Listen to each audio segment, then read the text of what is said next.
حصول رزق۔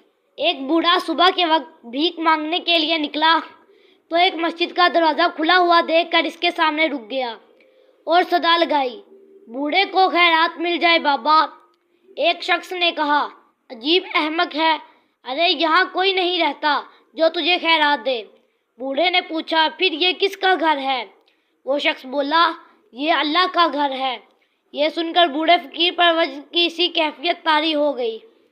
اس نے کہا، اگر یہ خدا کا گھر ہے تو اسے چھوڑ کر آگے بڑھنا بڑی نادانی کی بات ہے، اور یہاں سے خالی ہاتھ جانا اس سے بھی بڑی غلطی ہوگی۔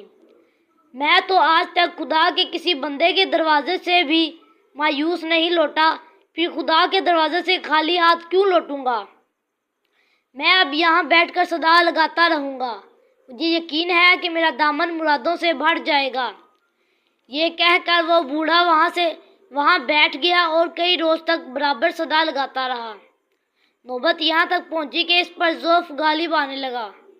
اس حالت میں جب ایک صبح اس کا دل ڈوب رہا تھا، ایک شخص چراغ ہاتھ میں لیے اس کے سراہنے آیا۔ ابھی اس میں زندگی کی رمق باقی تھی اور وہ خوش ہو کر کہہ رہا تھا کہ جس نے بھی سخی کا دروازہ کھٹکھٹایا اسے مایوسی نہیں ہوئی۔ البتہ یہ شرط ضرور ہے کہ سوالی صابر و شاکر ہو۔ اس حکایت میں حضرت سعدی رحمۃ اللہ نے بہت دل نشین انداز میں مسئلہ توحید بیان کیا ہے۔ حصول رزق کا معاملہ ہو یا کوئی اور، انسان کو چاہیے کہ جملہ معاملات میں اللہ پاک کی ذات پر بھروسہ کرے۔ اللہ کے ہاں دیر ہے، اندھیر نہیں۔